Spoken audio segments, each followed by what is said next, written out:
waves of protests felled a number of Arab governments in 2011. By popular demand, several packed up and left without much trouble, namely Ali Abdullah Saleh of Yemen, Hosni Mubarak of Egypt, and of course Zine El Abidine Ben Ali, the decades-long ruler of Tunisia, the nation in which it all started. Gaddafi wouldn't leave so easily. The world rallied to invade and overthrow him. However, Bashar al-Assad of Syria proved capable of weathering the storm. He still faces numerous hurdles, which have changed over time, opening up multiple fronts in a fight to maintain his rule. The war in Syria has been at the mercy of foreign backers, each with their own unique interest. It's not as easy as dividing the conflict between East and West. Christopher Phillips, professor of international relations at Queen Mary University and of Chatham House, identifies 6 external state protagonists in the conflict: the U.S., Russia, Iran, Saudi Arabia, Turkey, and Qatar. Other states have played a role. However, none has had sufficient leverage detached from one of these main players to impact the conflict independently. Debate has swelled over the influence of the various players, big and small, in the Middle East. While the United States enjoys less dominating influence than it did in years past, particularly following the Iraq quagmire, they undoubtedly are the most powerful force making key decisions and holding vast capital and weapons. Hey everybody, please subscribe for more videos like this. I try my best to get them out as fast as I can as just one person here. If you want to join the Discord community, whether you want to share memes, vent, or argue about Syria, please consider becoming a patron. And lastly, another great way you can support me is by donating. Thank you everyone, and thank you patrons, I love you all. Russia, however, is increasingly a major superpower, continuing the East-West Cold War in spirit. Comparisons and references to the Cold War abound when looking at the Middle East and especially Syria, both East and West, as well as Sunni and Shia, namely Saudi Arabia and Iran, respectively. In Philip's opinion, a multipolar Middle East appears the most accurate description of the changes underway, with a Saudi-Iranian Cold War a component of it rather than the defining feature. The U.S. invasion of Iraq, the human catastrophe of the 21st century, with widespread destruction by aerial bombardment, siege warfare, particularly at Fallujah, and a breakdown of the healthcare system culminating in upwards of 1 million deaths, played a key role in shaping the Middle East, as it was on the eve of the Arab Spring. Armed with intelligence reports of a stockpile of weapons of mass destruction, the Bush administration aimed for regime change. America, in its destruction of Iraq, doesn't even have the excuse of pursuing short-term goals at the expense of long-term ones. In every way that can be measured, the war was disastrous to U.S. interests. Aside from alienating allies, Western and otherwise, along with destabilizing the region and bogging down the military in a bloody, protracted guerrilla war, the toppling of Saddam also spurred the ascent of Iran. Shia-majority Iraq was no friend of Iran. The iron-fisted Sunni Saddam Hussein waged a long war against the Islamic Republic throughout the 1980s.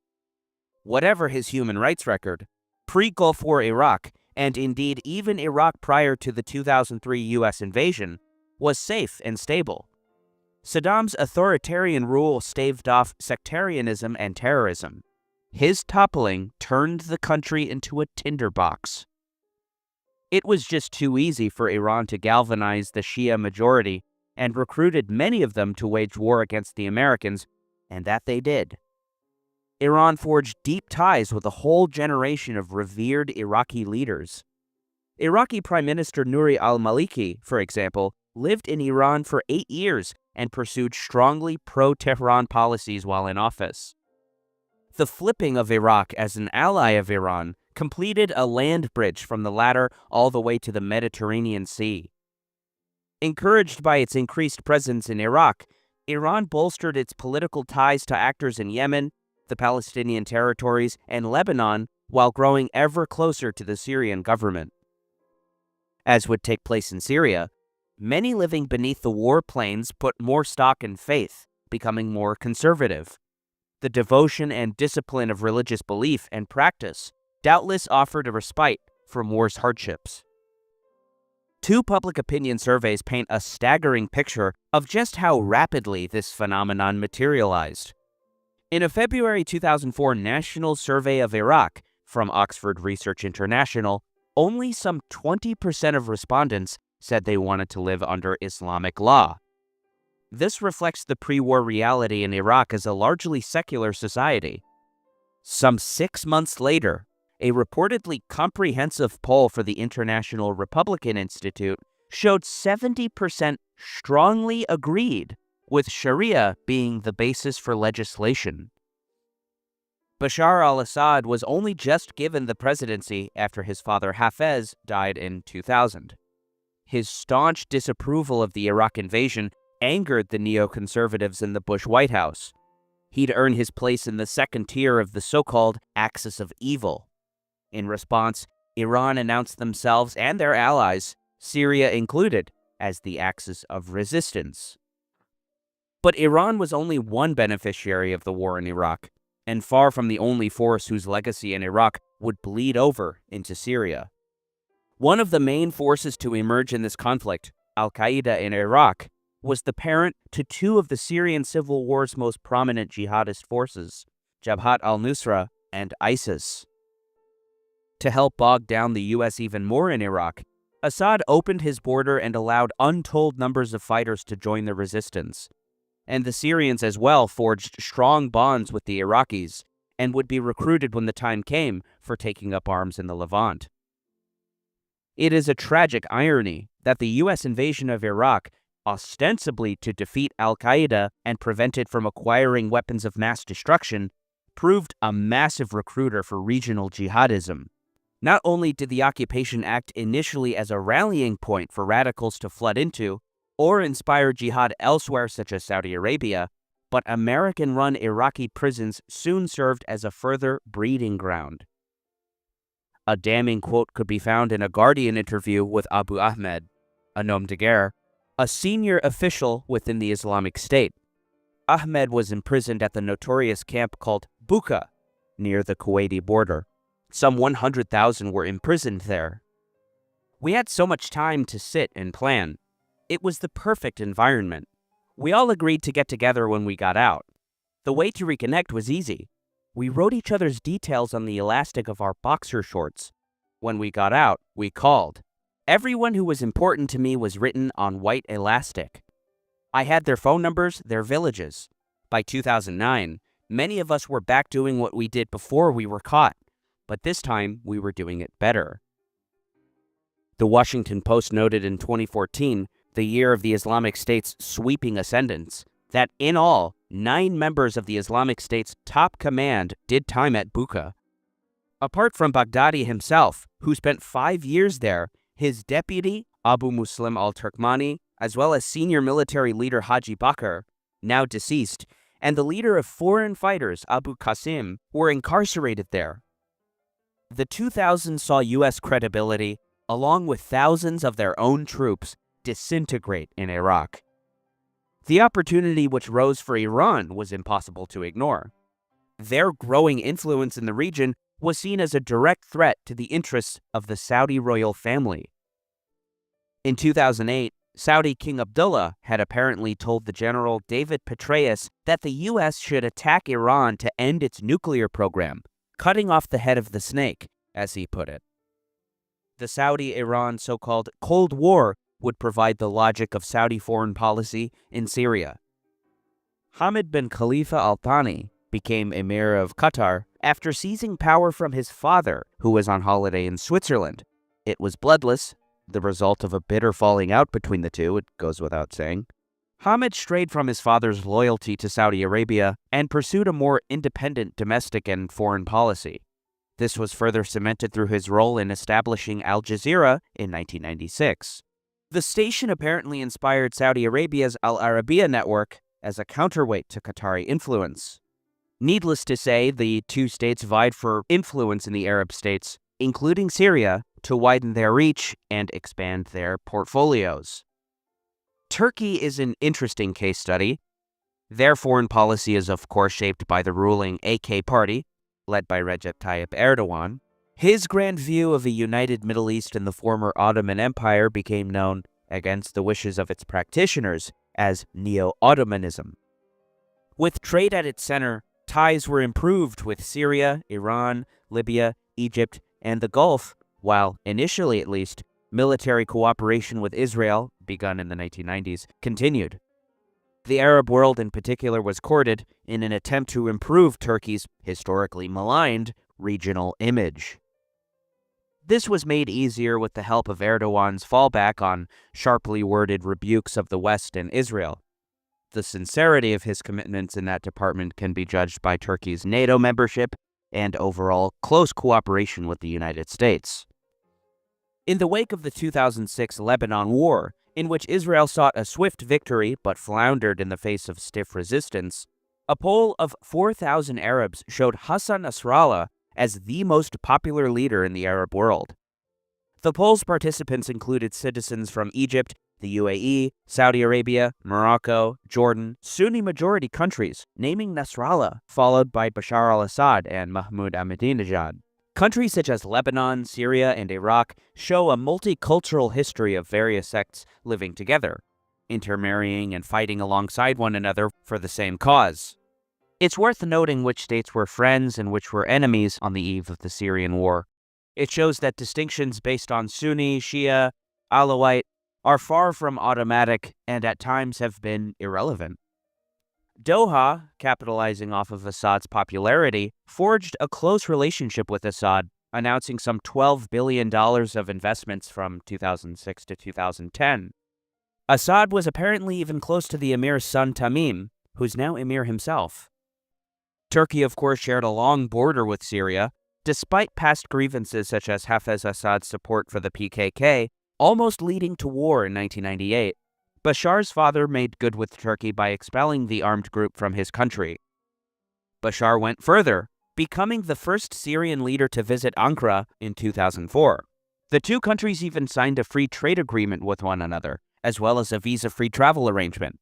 Trade between the two exploded and remained steady. Erdogan and Assad formed a friendship, even holidaying together. Both benefited from these public ties. Assad ended his diplomatic isolation, while Erdogan enhanced his anti-US credentials on the Arab street by associating with a resistance axis leader. Few would have expected Turkey to emerge soon as a leading sponsor of the anti-Assad opposition. Qatar proved unsentimental. Important context can be found in Libya, in which Qatar took a leading role. Indeed, Doha lobbied the Arab League to endorse a no-fly zone and was the first state to support the transitional government, even sending them fighter jets to help topple Gaddafi.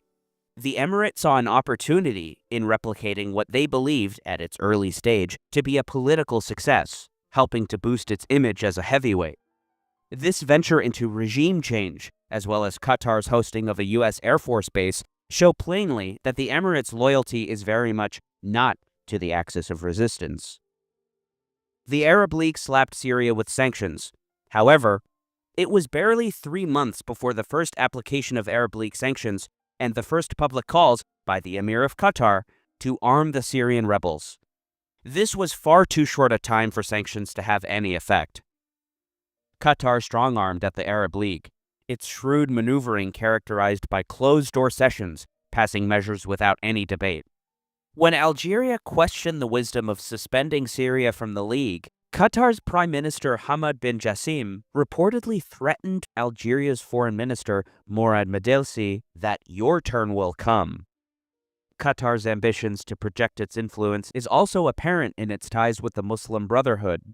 Egyptian Brotherhood scholar Yusuf al-Qaradawi was prominently featured on Al Jazeera, where his show Sharia and Life had an audience of some 50 million. He was also appointed Dean of Qatar University's Faculty of Islamic Studies. Turkey was also friendly with the Brotherhood. And as protests, as well as Assad's crackdowns, got uglier, Erdogan facilitated the creation of a counterweight to Assad. On August 23rd, the opposition Syrian National Council was formed in Istanbul, dominated by the Muslim Brotherhood and with Ankara's blessing. Turkey had turned on Assad. Indeed, by November, Erdogan was comparing Assad to Hitler. Saudi Arabia as well, concerned with containing the Arab Spring and countering Iran's influence, condemned Assad, accusing him of operating a killing machine. The kingdom would call back their ambassador to Damascus. Consequential as that was, Turkey's U-turn to support Assad's opponents was one of two major international developments in the late summer of 2011 that edged Syria closer to civil war. The second was the coordinated announcement by the US, Britain, France, Germany, and Canada on August 18th, demanding that Assad stand down. Their collective mistake was believing that Assad would go easily. By the summer of 2011, the major foreign backers were pitched mainly in two directions. On one side were the United States, Turkey, Qatar, and Saudi Arabia. On the other side were Iran and Russia. Also that summer, a video appeared of a Colonel Riyad al-Assad, along with several officers defecting from the Syrian military, announcing the creation of the Free Syrian Army. More defections and videos announcing them would come. The FSA, as well as the opposition generally, would struggle with a lack of central leadership. These numberless katibas, or militias, would vary in their organization and ideology. By mid-2012, the number of militias would apparently number as many as 1,000. Opposition militias would celebrate few successes until the spring of 2012, when they captured a number of government-held bases and border crossings. Further successes would come, aided by a CIA operation ferrying weapons to rebels, one of the costliest covert action programs in the history of the CIA, per the New York Times, amounting to more than $1 billion over the life of the program, an operation codenamed Timber Sycamore. Saudi involvement in the program is hardly surprising, given the financing of CIA operations in Angola, as well as, most famously, during the Soviet-Afghan War. Indeed, the kingdom's staunch support for the U.S. was unquestioning long before Assad's image suffered on the world stage, and they needed little persuading to go for his throat when prompted. The rebel push in Idlib, Hama, and Latakia provinces in northern Syria, fueled by American arms, also created problems for Washington. The Nusra Front, often battling alongside the CIA-supported rebel groups, made its own territorial gains. Eric Schmidt additionally reported for The Times in June 2012, before Timber Sycamore had even officially been authorized, that a small number of CIA officers are operating secretly in southern Turkey, helping allies decide which Syrian opposition fighters across the border will receive arms to fight the Syrian government, according to American officials and Arab intelligence officers. The weapons, including automatic rifles, RPGs, ammunition, and some anti-tank weapons, are being funneled mostly across the Turkish border by way of a shadowy network of intermediaries, including Syria's Muslim Brotherhood, and paid for by Turkey, Saudi Arabia, and Qatar. The CIA officers have been in southern Turkey for several weeks, in part to help keep weapons out of the hands of fighters allied with al-Qaeda or other terrorist groups, one senior American official said. The Obama administration has said it is not providing arms to the rebels, but it has also acknowledged that Syria's neighbors would do so. Indeed, Turkey played a central role in a number of ways. So says a May 2016 issue brief from the Atlantic Council's Rafik Hariri Center for the Middle East. In August 2011, President Barack Obama became the first foreign leader to call on Syrian President Bashar al-Assad to leave power amid widespread anti-regime protests. Pro- and anti-regime Syrians, Turkey, and other regional states mistakenly read this as a U.S. commitment to Assad's removal, whereas it apparently was meant to convey the president's preference rather than his policy. Some media, analysts, and U.S. officials attributed the opposition's militarization largely to its mistaken assumption that the United States would come to its rescue, as well as to Saudi-Iranian proxy competition. There is some truth to this, but it leaves out a crucial element, because it does not grant Turkey either agency or credit in nurturing a Syrian armed opposition. Most importantly, especially for understanding the situation unfolding most recently, unlike the distant Gulf states, which merely gave money and weapons to the rebellion, Turkey established cross-border rebel supply lines into northern Syria. The brief additionally argues that Turkey's interests only partly related to the conflict between the insurgents and the regime. Above all, concern over Kurdish expansionism in Syria, magnified by Turkey's own domestic Kurdish issues, deeply influenced its actions in Syria and its dealings with both Arab and Kurdish Syrian groups. Turkey's concerns about a deteriorating security situation along its border is perhaps best explained by Turkey's war against Kurdish nationalists. The Kurdistan Workers' Party, known by its Turkish acronym PKK, has waged a long guerrilla war against Turkey. Their affiliate in Syria, the Democratic Union Party, or PYD, carved out a space in northern Syria following the withdrawal of government troops. This region became known as Rojava. For nearly a year, the PYD's militia, the People's Protection Units, or YPG, clashed with elements of the Free Syrian Army, some of whom fought alongside the Nusra Front. But the YPG eventually became the dominant force in the area. In 2013, the Nusra Front and ISIS fought the YPG, culminating in a battle for Kobani, in which Turkey deployed tanks to seal off the border with Syria. Turkey moved troops and tanks to the border near Kobani, but did not come to the YPG's aid, no doubt due to concerns about supporting a PKK-linked group. Kurdish anger was not over Turkey's refusal to intervene militarily, but rather at its perceived attempts to prevent Kurds from joining the anti-ISIS fight. This reinforced the deeply held conviction among a large subset of Turkey's Kurdish population that the Turkish government supports ISIS. Turkey eventually would attack ISIS in mid-2015, but it has maintained an ambivalent attitude toward the Nusra Front, giving support to the Jaish al-Fatah coalition, whose members include the Nusra Front, Ahrar al-Sham, and various other groups affiliated with the Free Syrian Army. The Nusra Front in particular took on a life of its own, its successor becoming the dominant force in the Syrian opposition, having captured Aleppo this past week. The group first emerged in 2012, according to a 2018 report for Al Nahran Center for Strategic Studies, a Baghdad-based think tank. Its actual affiliation to al-Qaeda ultimately became clear when the Nusra Front was forced to distance itself from ISIS.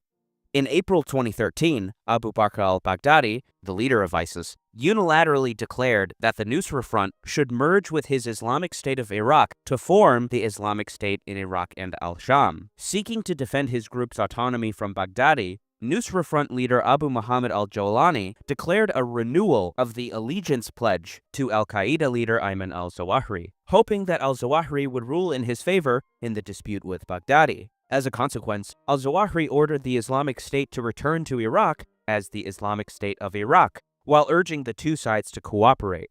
Al-Zawahiri's rulings, however, were unsuccessful, as Baghdadi insisted on his groups remaining in Syria, thus marking the true break between the Islamic State and al-Qaeda. And in this way as well, the Nusra Front had openly affiliated itself with al-Qaeda. As far as opposition groups were concerned, Nusra Front's al-Qaeda affiliation brought fear on the part of more mainstream factions that they would be blacklisted in the event of a merger, entailing a number of risks such as loss of support from foreign patrons and legitimizing Damascus's narrative of fighting a war on terror. Finally, on July 28, 2016, the Nusra Front was rebranded as Jabhat Fatah al-Sham in an attempt to signal that ties with al-Qaeda had been broken. Unsurprisingly, the rebranding was widely interpreted not as the final dissociation of Jabhat Fatah al-Sham from al-Qaeda, but more of a calculated move by al-Qaeda to subsume the wider insurgency under its leadership. However, al-Zawahiri outlined his rejection of the rebranding and the idea of a secret allegiance to Jabhat Fatah al-Sham in his speech, "Let Us Fight Them as a Structured Edifice," in which he affirms that we did not accept that the allegiance of the Nusra Front should be secret. The report includes testimony from two important organizational figures, Sami al-Raidi, a former chief cleric for Nusra Front, and Abd al-Rahim Atun, head of the Supreme Fatwa Council in Tahrir al-Sham. Indeed, already damaged were the ties between al-Qaeda and Nusra Front once the latter were rebranded as Jabhat Fatah al-Sham. With the formation of Hayat Tahrir al-Sham, the connection would have been truly broken, writes Atun. In a similar vein, O'Reilly refers to the formation of HTS as the wholesale breaking of ties. Regardless of al-Qaeda affiliation, however, HTS is a fundamentalist jihadist group. The dispute over the allegiance pledge certainly had a serious impact, but it does not mean that HTS has abandoned transnational jihadism. Atun refuted the notion that HTS adheres to regionalism, meaning that they are not only committed to a specific area and not bound to a nationalist vision. On the contrary, Atun cited the presence of foreigners in HTS as evidence that the group incorporates transnational jihadists and does not therefore adhere to regionalism. The Syrian front, Atun argues, is only the current focus, while the victory of al-Sham will spread over the Ummah. On the governance level, there is little to suggest that HTS has moderated its vision, as the Salvation Government called for Islamic law to be the sole source of legislation. Nor has the group abandoned the idea of eventually implementing harsh hudud punishments if that seems to be appropriate, such as the stoning to death of 2 persons in Idlib for the charge of fornication. Before this last week's offensive, Syria largely remained out of the headlines, owing to the fact that most major fighting halted years ago after Iran and Russia helped Assad's government win control of most land in all major cities. But last Wednesday, the day a ceasefire between Israel and Lebanon came into effect, Syrian opposition forces, led by HTS, launched an offensive from their base in Idlib Governorate in northwestern Syria.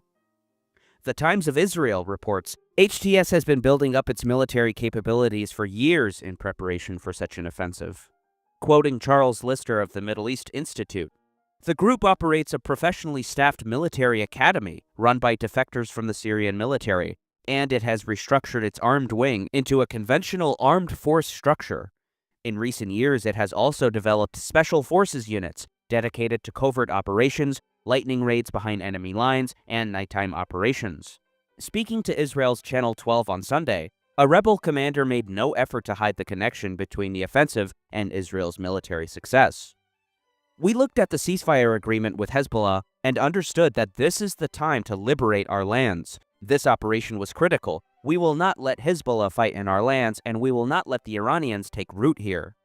While many outlets shy away from suggesting direct links between Turkey and this group, NPR describes how HTS, which was once pushed out to rural areas along the border with Turkey, has for years received Turkish funding and military training. As noted in an analysis by Zvi Bar-El for Haaretz, Turkey denies direct involvement in the fighting, with Foreign Minister Hakan Fidan asserting that the events in Syria cannot be attributed to foreign intervention, that is, Turkish intervention. However, it's hard to find any buyers for this Turkish claim. Complications abound, write Andrew England and Malaika Kanana Tapper for the Financial Times. Ankara's main goal in Syria has been to push back from the border region Kurdish militants whom it considers an extension of the Kurdish Workers' Party, a separatist group that has waged a decades-long insurgency against the Turkish state. This includes Kurdish-dominated forces which are supported by the U.S. in the fight against ISIS and control swaths of Syria's northeast. As observed by Christopher Phillips, the Pentagon worked closely with joint forces of YPG and some FSA units that would eventually form the Syrian Democratic Forces, a YPG-dominated military umbrella in north and eastern Syria. Such was the extent of U.S. cooperation. Analyst Aaron Lund half-joked that, since late 2014, the United States Air Force has transformed itself into something that more closely resembles the Western Kurdistan Air Force. The Financial Times additionally report the U.S.-backed Syrian Democratic Forces said its fighters were facing intense attacks on multiple fronts near the strategically important town of Tel Rifat, northwest of Aleppo, Syria's second-largest city that was captured by rebels in a lightning offensive last week. The clashes between Turkish-backed rebels and the Kurdish-led SDF have underlined the risk of conflict spreading to other parts of Syria, home to myriad factions supported by foreign powers. Turkey's campaign against the SDF has been a point of friction with the U.S., which has supported the Kurdish-led forces in the fight against ISIS and has about 900 troops deployed in Syria. The Americans are, like their allies, unsentimental, however. On Sunday, U.S. National Security Advisor Jake Sullivan said, "The group at the vanguard of this rebel advance, HTS, is actually a terrorist organization designated by the United States. So we have real concerns about the designs and objectives of that organization.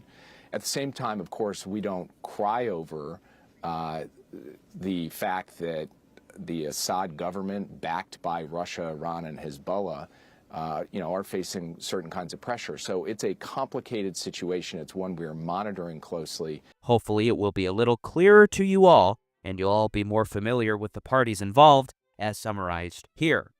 The four main groups who are competing for control on the ground in Syria. They are Syrian government forces, Syrian Democratic Forces, HTS, and Turkish-aligned Syrian rebel forces.